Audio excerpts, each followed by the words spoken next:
করলেন, তাদের বাড়িতেই আজকে একটি উঠান সভা সংগঠিত হলো। এই করে এখন আমাদের কমলপুর মহকুমার গ্রাম এবং এডিসি পঞ্চায়েত এলাকায় বাম বিরোধী রাজনৈতিক দলগুলি থেকে আবার ভাঙন প্রক্রিয়া শুরু হয়েছে। আসন্ন এডিসি ভিলেজ কমিটি নির্বাচনের আগে এই প্রক্রিয়া আরও জোরদার হবে।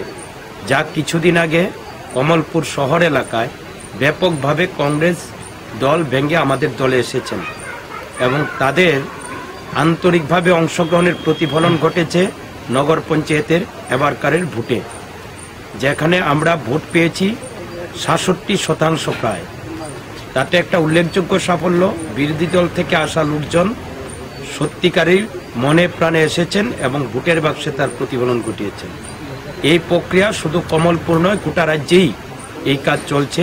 আমরাও সেইভাবে কমলপুর পার্টি মহকুমা কমিটি গরিব মেহনতি মানুষের উন্নয়নের যে আন্দোলন তাকে শক্তিশালী করা, দেশব্যাপী গরিব মেহনতি মানুষের যে দাবি দেওয়ার আন্দোলন তাতে আরও ব্যাপক অংশগ্রহণ করার জন্য আমরা ভূমিকা নিচ্ছি।